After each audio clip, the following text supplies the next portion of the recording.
Hi friends, welcome to my channel. ಇವತ್ತು ಹೋಳಿಗೆ ಜೊತೆ ಕಟ್ಟಿನ ಸಾರು ಮಾಡೋದನ್ನು ನೋಡೋಣ ಬನ್ನಿ. ಹೋಳಿಗೆ ಜೊತೆ ಕಟ್ಟಿನ ಸಾಂಬಾರು ತುಂಬ ಚೆನ್ನಾಗಿ ಆಗುತ್ತೆ.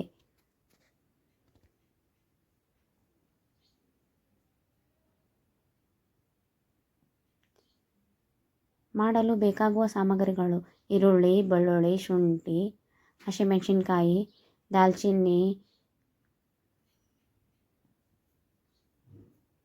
ಏಲಕ್ಕಿ, ಹವೇಜು, ಲವಂಗ, ಕೊಬ್ಬರಿ, ಟೊಮ್ಯಾಟೊ, ಕೊತ್ತಂಬರಿ ಎಲ್ಲವನ್ನು ಹಂಚಿನಲ್ಲಿ ಮೊದಲಿಗೆ ಹವೇಜು, ಏಲಕ್ಕಿ, ಲವಂಗ, ದಾಲ್ಚಿನ್ನಿ, ಮೆಣಸು ಹುರಿದು ತೆಗೆದುಕೊಂಡು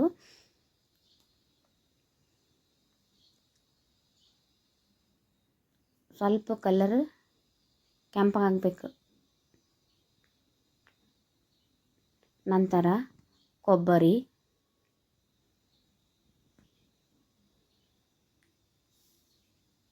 ಕೊಬ್ಬರಿದು ಕಲರ್ ಸ್ವಲ್ಪ ಕೆಂಪಗಾಗಬೇಕು.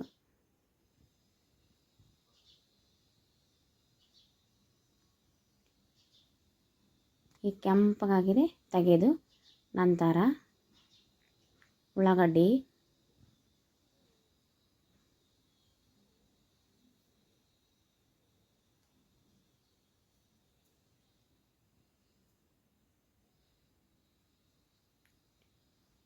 ಅವು ಎಲ್ಲವನ್ನು ಎಣ್ಣೆ ಹಾಕ್ಲಾರ್ದ ಫ್ರೈ ಮಾಡಿ ನಂತರ ಎಣ್ಣೆ ಹಾಕಿ ಉಳ್ಳಾಗಡ್ಡಿ, ಮೆಣಸಿನ್ಕಾಯಿ,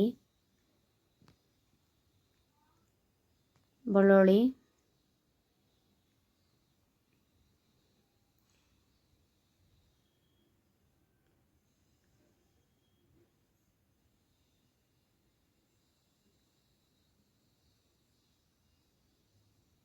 ಶುಂಠಿ, ಟೊಮ್ಯಾಟೊ, ಕೊತ್ತಂಬರಿ ಹಾಕಿ ಎಲ್ಲ ನೀರು ಹೋಗುವವರೆಗೂ ಹುರ್ಕೋಬೇಕು. ನಂತರ ಅದನ್ನು ಆರಲು ಬಿಟ್ಟು ಮಿಕ್ಸರ್ ಜಾರಿಗೆ ಹಾಕಿ 10 ನಿಮಿಷಗಳ ಕಾಲ ಬಿಟ್ಟು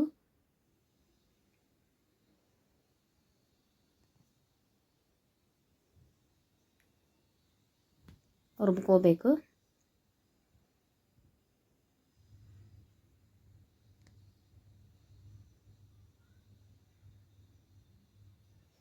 ನಂತರ ಒಂದು ಬಾಣಲೆಗೆ ಎಣ್ಣೆ ಹಾಕಿ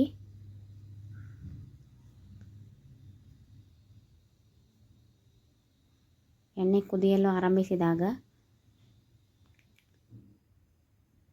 ಸಾಸಿವೆ,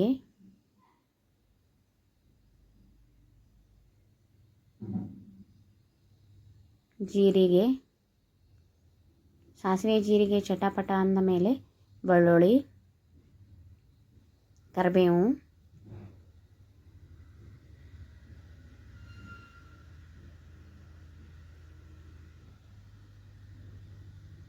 ಬೆಳ್ಳುಳ್ಳಿ ಕೆಂಪಾದ ಮೇಲೆ ಅದೆಲ್ಲ ಚಟಪಟ ಅಂದಮೇಲೆ ಮಸಾಲೆ ಹಾಕಿ ಎಣ್ಣೆಯಲ್ಲೇ ಕುದಿಸಿ ನಂತರ ಸ್ವಲ್ಪ ಅರಶಿನ ಪುಡಿ, ಉಪ್ಪು, ನಿಂಬೆ ರಸ, ಹುಣಸೆ ರಸ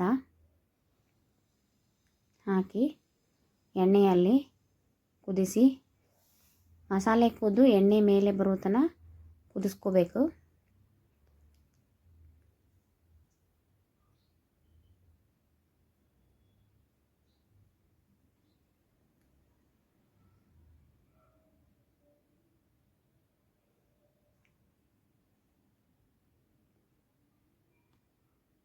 ಈ ಎಣ್ಣೆ ಮೇಲೆ ಬರಲು ಶುರು ಮಾಡಿದಾಗ ಕಟ್ಟು ತೆಗೆದಿಟ್ಕೊಂಡಿರ್ತೀವಲ್ಲ ಬೇಳೆ ಕಟ್ಟು, ಅದನ್ನು ಹಾಕಿ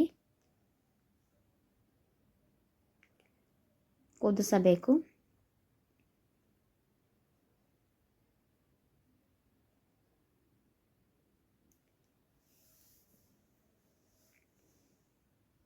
ಉಪ್ಪು ಖಾರ ರುಚಿ ನೋಡಿ ಅದಕ್ಕೆ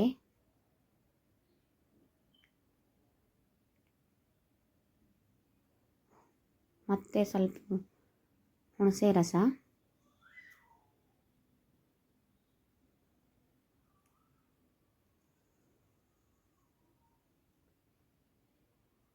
ಹೂರಣ ಹಾಕಿ ಮಿಕ್ಸ್ ಮಾಡಿ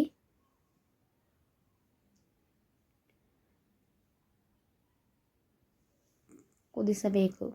ಕುದಿಯಲು ಆರಂಭಿಸಿದಾಗ ಕಟ್ ಮಾಡಿದ ಕೊತ್ತಂಬರಿ ಹಾಕಿ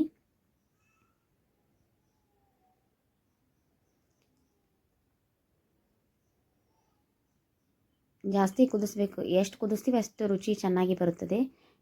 ಈಗ ನಮ್ಗೆ ರೆಡಿಯಾದ ಹೋಳಿಗೆ ಊಟ, ಕಟ್ಟಿನ ಸಾರು ಹೋಳಿಗೆ. ಈ ವಿಡಿಯೋ ಇಷ್ಟ ಆದಲ್ಲಿ ನನ್ನ ಚಾನಲ್ಗೆ ಲೈಕ್, ಶೇರ್, ಸಬ್ಸ್ಕ್ರೈಬ್ ಮಾಡಿ ಫ್ರೆಂಡ್ಸ್.